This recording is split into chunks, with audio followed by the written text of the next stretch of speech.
Back to Ed Bleeds Blue. I'm going to review the round 16 victory that we've had over Richmond at the MCG on a Sunday time slot, which is not one that we play very often. Carlton 20 goals 11 131, defeat Richmond 10-10-70. It was an interesting game, as they all are. They've all got little stories behind them. If you sort of just flicked on the TV and you watched maybe the last 10 minutes, you'd just think we'd walked it in all game, but we didn't. I thought they were really formidable. They thought they had decent pressure, and I think they really worked hard. The general consensus amongst the neutrals is that we're a superior team that can play the way that we did for longer, if not for all 4 quarters, and Richmond are at a level where they can produce maybe a quarter or even a half at a certain level, but to sustain it isn't possible. And that's I always find it difficult to view it like that. I tend to think, we're not playing well, and then all of a sudden we started playing well. But if I stepped back and was watching 2 different teams, not Carlton and Richmond, I probably would have viewed it very much like that. Just like, Richmond are giving it a red hot crack, but Carlton are too good and they're going to pull away soon. And that's sort of the feeling that I had, more so than what I normally do. I just sort of thought this is going to click soon. We are showing that we are the better team, and we were showing it. We just hadn't put it on the scoreboard up until about the 3rd quarter, or at least we put it on in the 2nd quarter, then we released the gas pedal, then we went back and hit it pretty hard in the second half. I feel like the following things can all be true about this game.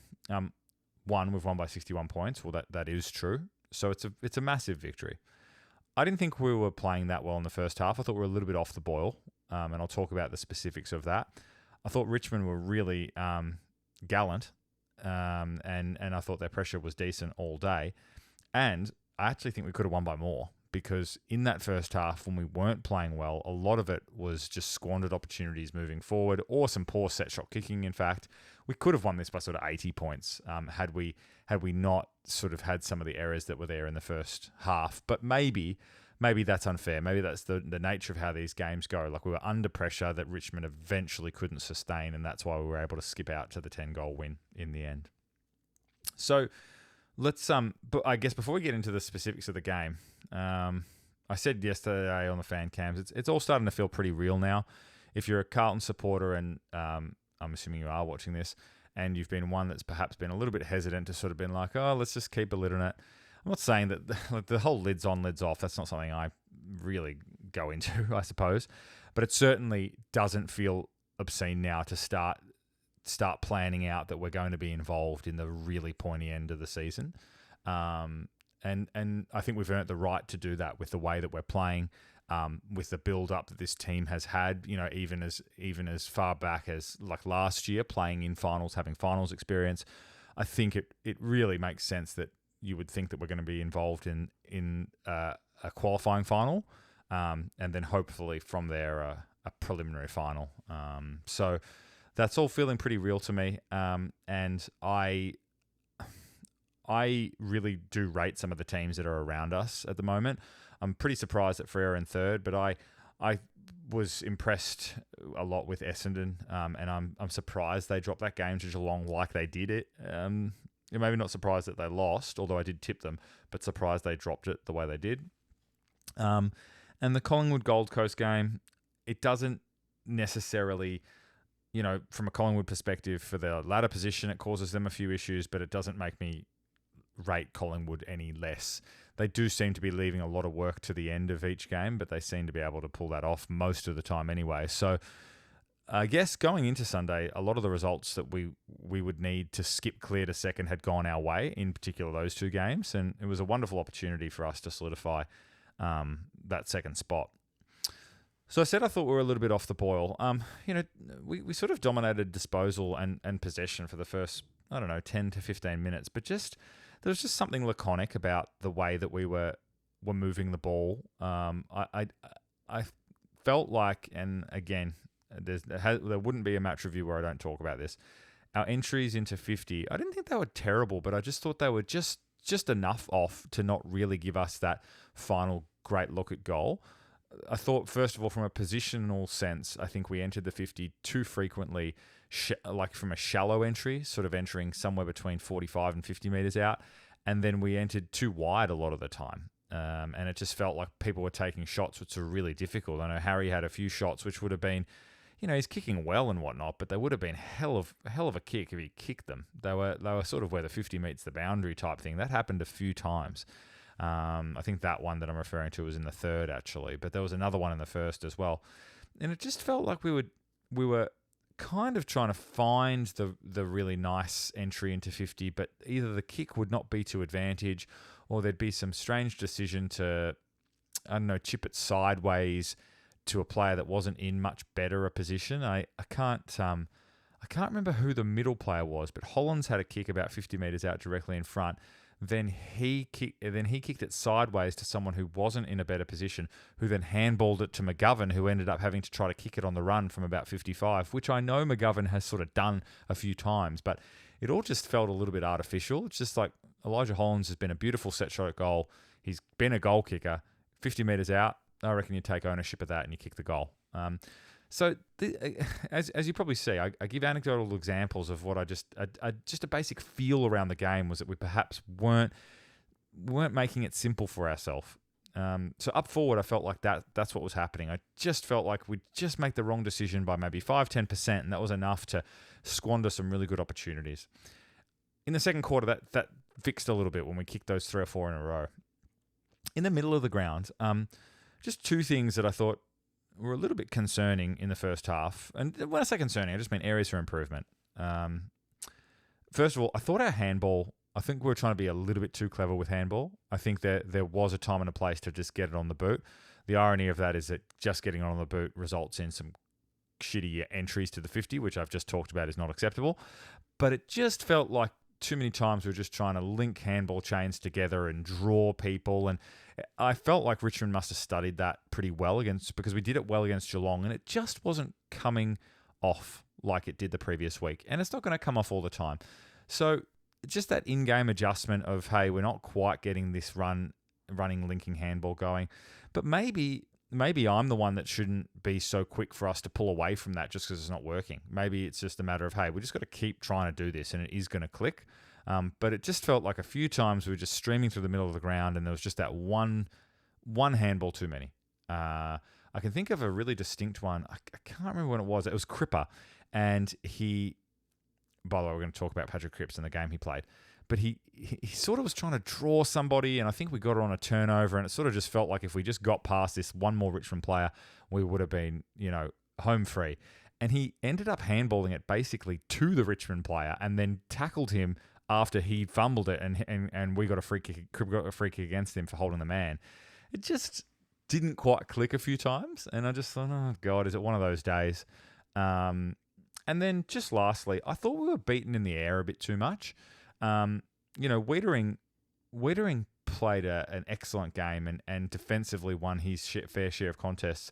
But you'd have to say that we had a decent chunk of contested marks taken against us, both up forward by Kaczynski and Bolter, and then also up on the wing by Ruckman. Nankervis was one of them. I'm not super familiar with our other players, but there was just a little bit too many go for the mark, not the punch. Like that, we did a bit of that at the wrong time, and then also just misreading the ball in flight. The conditions I think were trickier on ground level than we might have given them credit for. It was obviously very wet coming into the game, but then it wasn't a wet weather game at all really until the last quarter.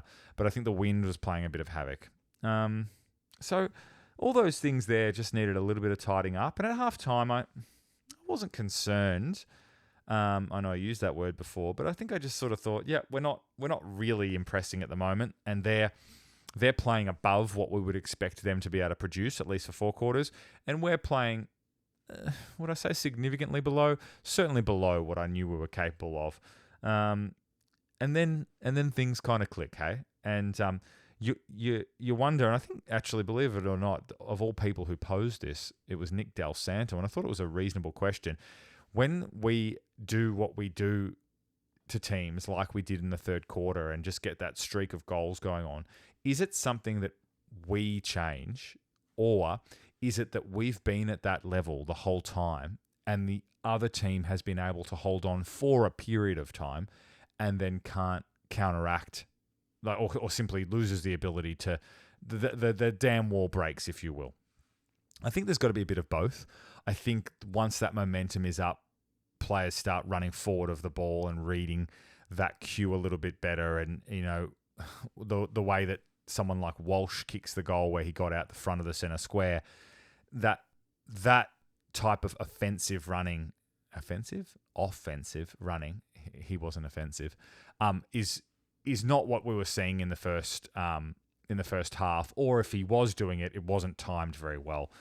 So it's just really pleasing that we have us in it, that in us. And I think the positive slant on it is that we can get into that arm wrestle and then break away when needed to, and we've got so many examples of that this year. The other assessment of it, which I hold, and also when we were leaving the ground, my dad and me talked about this, is do we want to win games in bursts? Would it be much more satisfying to simply put 15 points on the team each quarter? Like, let's say we win each quarter by 2 to 3 goals, and that gets us a 60-point lead win. Or do we want a third and fourth quarter like we had, and that is what allows us to effectively produce results? I think you need both. I certainly think we are the team that does the latter more.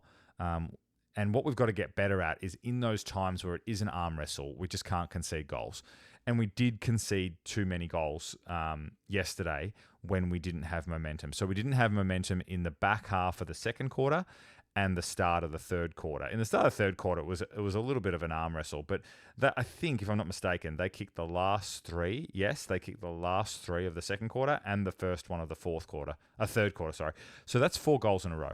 And that's, we can't concede bouts of 4 goals in a row. Yes, against a Richmond, we're able to counteract that with 7 goals in a row. But we need to get better at tightening down the screws when we don't have momentum. I think I have talked about the back line, but I just felt like they were a little bit loose at times yesterday. And I don't know if that's just being beaten and players reading the ball better, or if there was just a little bit of lack of, not respect, but just a lack of intensity from us because we knew it was Richmond. And I hope it's not that, but subconsciously, that they're just human, and they would have come into that game knowing that they're a better team than their opposition. So yeah. What was there to like about it? Well, I think the De Koning out, Pitnet in piece, I think we only can like what we saw there, like what we see there. I heard people sort of describe it as, it's a bit of a problem, isn't it? What are we going to do? And I would agree there's a problem, but it's not a problem to be unhappy about. The way that I see it is that Pito is an excellent second backup ruckman. That's the first thing that we can take from this. And should we have to go into a finals game without Tom because he's injured, well, if Pito has to do it like yesterday, we know that he can do it. And I thought that when he was rucking, we were clearly in a better position around the ground and in centre clearances. The second question, which is a lot more difficult to answer, is can they do it together? Now, I know right now, probably the form line would suggest that it's one or the other, but I personally think against a Sydney that we are going to need them both. And I think Pito's physicality is going to be super crucial in finals. So I think we need to find a way to have both. Not because we necessarily have to have both, but I think we want to have that option. I don't think we can think, well, we can't play them both. When Tom and Pito play together, I think Pito is fine. He understands his role and he does it really well. It seems to be, with much respect to him, Tom that doesn't do great sharing the load. So I if I was the coaches, I would really put that on Tom. I would say, hey, it's clear to us that you play with a certain freedom when you're the number one ruckman. We really want you to try to play with that freedom, and we're going to play Mark this week as well. And that's the next level of maturity for Tom. Not just to produce these performances, but produce them in and with different different team lineups where perhaps he doesn't have the exact role that he wants. Because I do think there's a good chance that in finals, maybe not for all of the finals games, but for some of them, we are going to need both. So that will be interesting. In fact, I would dare say against Sydney and Fremantle right now, you would want Mark Pittonet in the team. Who comes out and how that looks, I'm not too sure. Another pleasing thing was I thought that Adam Chera's return to the team was solid. I didn't think he did anything inspirational, but I just thought that he did what he needed to do. 23 touches and he came off early. He looked classy with the ball. He looked like he had time. He looked like he looked like he's going to add another layer to our midfield. Another really positive thing is that we saw our forward line have contributions from people that perhaps don't normally do so. From a goals perspective. Fogarty with 3 was excellent. I thought there were 3 really good goals in really good positions, finished well. Doesn't need to have heaps of the ball to be effective. Had 11 disposals yesterday and kicked 3 goals. So that's really, really great. Fantasia, hey, it's going to be one that we'll probably end up talking about for the rest of the season. Kicked 4, had 13 touches, still had moments where I thought he's not physical enough, and that's not necessarily because he's not trying to be, but his stature is such that he can't be that physical. David King made a really interesting observation. I think other people are becoming aware of what the Carlton fans think of Fantasia. He said, Fantasia's going to be this player that the Carlton fans don't like until he has a 20-minute purple patch in a grand final, and all of a sudden he becomes, this mythical player, a bit like sort of Stuart Dew almost did in 2008. I love that idea, but I do think I'd want to see more from him between now and one sort of incredible performance at a key time. Although I guess if he does produce that would be awesome. But I don't know if I could have the output that he's had for the majority of the season and still feel comfortable picking him on grand final day. Yesterday was different though, wasn't it? 4 goals, and opportunistic goals. And when I say opportunistic goals, you do create your own luck very much with the type of goals he kicks. And that is he's shrewd and he's like, what do you want to call it? Footy IQ. He stands in positions where he knows the ball might come to, and that's how he's getting a lot of his goals. I think right now it would be ludicrous to abandon the experiment, given that we've seen it through up till now, and now it looks to be somewhat bearing some fruits. So I think we need to stay with it. The way that, like, the irony is this: it feels like we've been trying to play him as this high half forward, borderline wing type flanker, but he's doing more damage when he's closer to goal, obviously. Like, he can't kick a goal from the wing unless he pushes forward, and that's where he seems to be able to get a little bit more footy. So 4 goals, 13 touches, 2 tackles, 5 marks. It's a good output.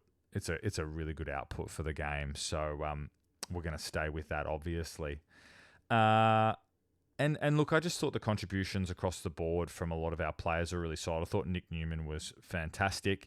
And I suppose, like, just the way that certain players looked like they were having somewhat quiet days and then worked their way into it, it really felt to me like Walsh was having a bit of a quiet day. And then he's ended up with 2 goals and 26 disposals.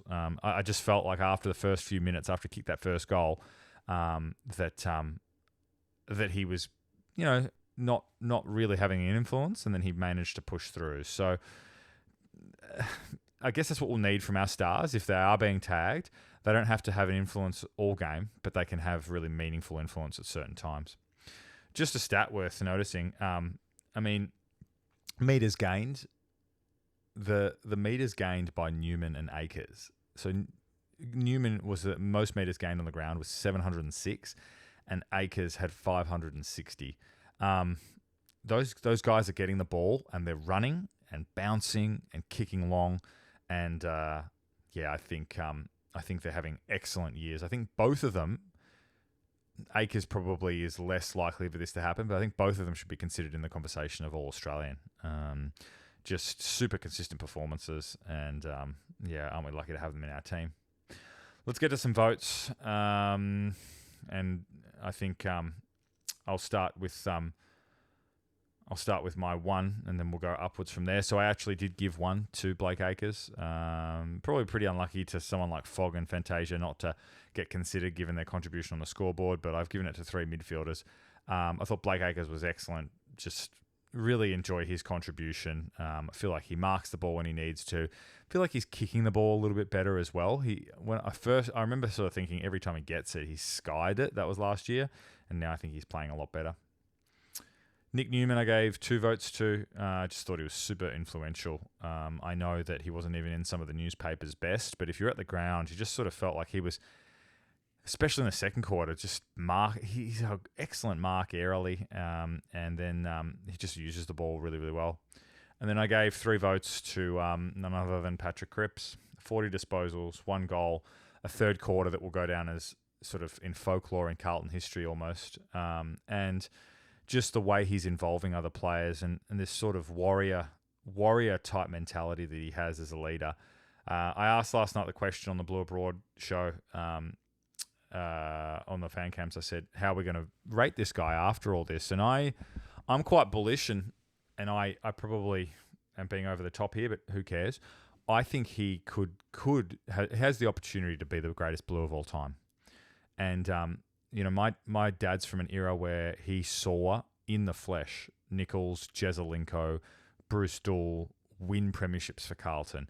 Now, I'm not saying that I saw that, so it's difficult for me to compare. And this is obviously just a theoretical conversation anyway. But if Cripps wins the Brownlow again, he will be the only Carlton player to win 2 while in a Carlton Guernsey. Williams won 2, but one of them wasn't in a Carlton Guernsey, if I'm not mistaken.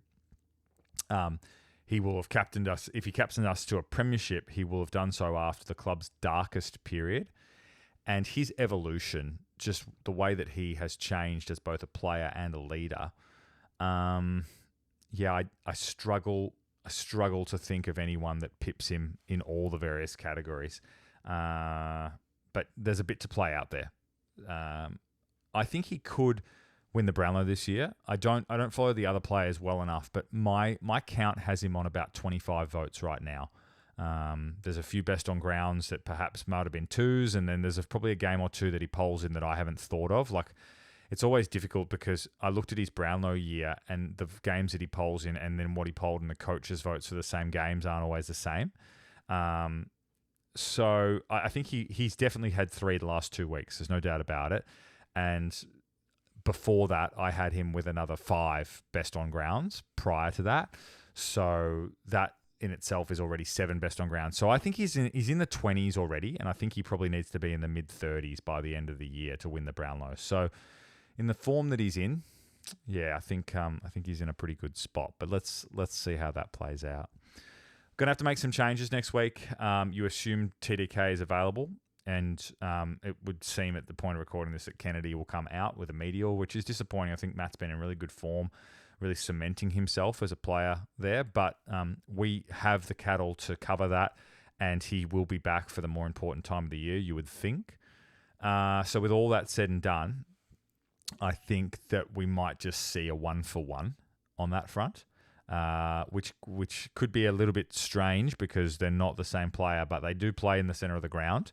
And perhaps the general thought process is, well, we weren't going to take Pitto out anyway, so we had to bring Tom in for someone, and that someone makes sense to be somebody playing in the middle of the ground. And Matt is someone who provides aerial presence, which is what TDK can make up for.